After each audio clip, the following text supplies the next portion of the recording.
بنیادی بات یہ ہے کہ قادیانی عقیدہ جس میں اختلاف ہے مسلمانوں کے ساتھ، کہ مرزا قادیانی یہ جو ایک شخصیت ہے، وہ مانتے ہیں کہ یہ نبی ہے، اللہ کا رسول ہے۔ بہت بڑا دعویٰ ہے اور بہت بڑا اختلاف ہے مسلمانوں کے ساتھ۔ اس پر غور کیا، باقی جو چیزیں ہیں وہ بھی تو ہے، لیکن وہ آپ کہہ سکتے کہ ثانوی حیثیت رکھتے ہیں۔ قادیانیوں کے جو اختلافات ہیں مسلمانوں کے ساتھ، بنیادی اختلاف تو یہ دو چیزیں ہیں جو آپ نے ذکر کیا۔ ایک یہ کہ وہ کہتے کہ مرزا غلام احمد وہ مسیح ہے، وہ نبی ہے، وہ رسول ہے، اور دوسرا یہ کہ وہ کہتے کہ عیسیٰ علیہ السلام نہ کہ صرف فوت ہو چکے ہیں بلکہ کشمیر میں مدفون ہے۔ کشمیر سری نگر میں کہتے ہیں قادیانی کہ وہاں پہ ان کے مزار موجود ہے۔ یہ بالکل الاجیکل بات ہے۔ میں اتفاق سے یہ کہنا چاہتا ہوں کہ یہ جو ان کا عقیدہ ہے کہ عیسیٰ علیہ السلام کشمیر میں آ گئے اور کشمیر میں مدفون ہے، اس بات کی نہ کوئی سر پیر ہے، نہ کوئی تاریخی حوالہ ہے، کوئی لاجک نہیں ہے۔ تو خود قادیانی اس پر بھی آج کل شک اظہار کر رہے ہیں، اور بعض قادیانی یہ بھی کہہ رہے ہیں کہ اس کو ماننا ضروری نہیں ہے، یہ تو مرزا کا ایک آپ کہہ سکتے اس کا ایک رائے ہے جس کے ساتھ اختلاف کی گنجائش ہے۔ بہرحال جو ان کا بنیادی عقیدہ ہے کہ وہ کہ مرزا قادیانی اللہ کا رسول ہے، نقل کفر نباشت۔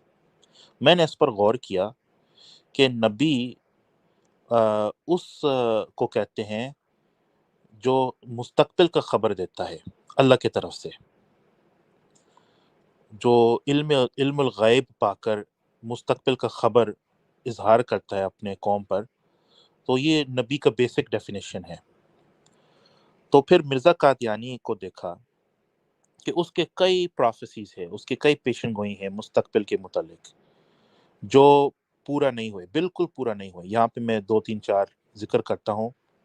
ایک یہ کہ محمدی بیگم کے ساتھ اس کا نکاح ہوگا، یہ بالکل فیل ہو گیا، بالکل فلاپ ہو گیا، اور قادیانیوں کے پاس کوئی جواب نہیں ہے اس بات کی۔ یہ ایک چیز۔ دوسرا کہ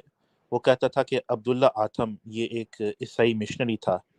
جس نے مرزا قادیانی کے ساتھ ڈیبیٹ کیا، مناظرہ کیا۔ مرزا قادیانی نے کہا کہ اس ڈیبیٹ کے بعد کہا کہ یہ 15 مہینے کے اندر اندر مر جائے گا۔ اچھا جی، 15 مہینے کے اندر مر جائے گا۔ تو جب آخری دن کا جو ہے وقت آ گیا، آخری رات کا، کہ اس کے بعد اگر یہ زندہ رہ جائے گا تو پھر مرزا جھوٹا نکلے گا، تو قادیان میں کیا صورتحال، یہ بڑی مزے کی بات ہے۔ قادیان میں اس آخری رات پہ وہ جو ڈیڈ لائن تھا نا پروفیسی کے لیے، یہ میں نے مطالعہ کیا کہ ان کی کتابوں سے،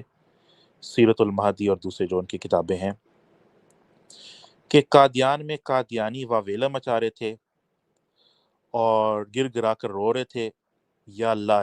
اس کو مارو، یا اللہ اس کو مارو، اور لوگ بڑے شور کر رہے تھے، چیخے مار رہے تھے۔ یہ ان کی کتابیں میں یہ بات آ گئی، ہمارے کتابیں میں نہیں۔ اور دوسری بات یہ بھی میں نے مطالعہ کیا، یہ بھی جان لیا کہ مرزا قادیانی نے اس آخری رات کیا کر رہا تھا، اس نے کچھ دال کے جو کچھ دانے ہیں نا، چنے کے کچھ جو دانے ہیں جو کچے ہیں، اس کو ایک کنویں کے پاس لے کر گیا اور کنویں میں پھینکا، اس پر کچھ اسم پڑھ کر، کچھ جنتر منتر جو آپ کہتے ہیں نا، اس کو پڑھ کر اس کو کنویں میں پھینک دیا، اور پھر بالکل جو ہے جلدی سے واپس پلٹ کر واپس بھاگ کر واپس آیا قادیان میں اپنے گھر میں، اور وہ کچھ ساتھی بھی لے کر گئے اس کام کرنے کے لیے، جس سے یہ معلوم ہوتا ہے کہ شاید یہ کوئی جادو سے مدد لینے کا کوشش کر رہا تھا، کالا جادو جس کو کہتے ہیں نا، کہ یہ کوئی فارمولا ہے شاید، جس سے یہ معلوم ہوتا ہے کیا یہ نبی کے شان ہے کہ اگر اللہ کے دعا سے یہ بات نہیں بن رہی ہے تو چلو جی ہم کچھ جنتر منتر اس طرح کا ہوکس پوکس سے بھی مدد لیں، اور پھر بھی اس کے بعد جو ہے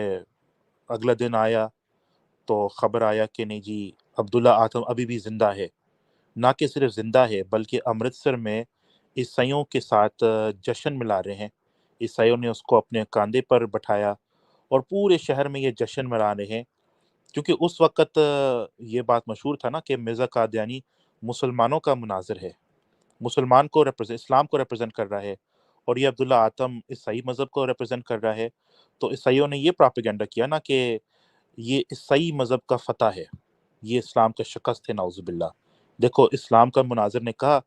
کہ ہمارا مناظر، ہمارا جو پادری ہے عبداللہ آتم، یہ تو مر جائے گا 15 مہینے کے اندر اندر، اور یہ بھی کہا کہ یہ مجھ پر الہام ہوا کہ اللہ کہتا ہے کہ ایسا ہونے والا ہے۔ تو دیکھو ان کا اللہ ان کا جو بات یہ تو غلط نکلا، اور جو ہے ہمارا عبداللہ آتم ابھی زندہ ہے۔ عیسائیوں نے خوب اس پر جو ہے نا چرچا کیا، اور بہت سے قادیانی اس بات سے مرتد ہوئے۔ یہ بھی قادیانیوں کی تاریخ میں، ان کے ریکارڈ میں یہ اس کا ذکر ملتا ہے کہ بہت سے قادیانی عبداللہ آتم کے جو اس واقعہ سے کے سبب سے مرتد ہوئے، یعنی عیسائی بن گئے۔ تو یہ اس طرح کے 2 3 4 پیشن گویاں ہیں مرزا قادیانی کے۔ ثناء اللہ امرتسری کے بارے میں بھی اس نے بھی یہی بات بھی کی کہ یہ بھی میری زندگی میں مر جائے گا۔ تو یہ سارے پیشن گویاں مرزا قادیانی کے جب پورے نہیں ہوئے، اور صاف معلوم ہوتا ہے کہ اس کی کوئی تعویل کی بھی کوئی گنجائش نہیں ہے، تو پھر انسان مجبور ہوتا ہے یہ کہنے کا کہ آخر یہ تو کذاب تھا، یہ کوئی نبی نہیں تھا۔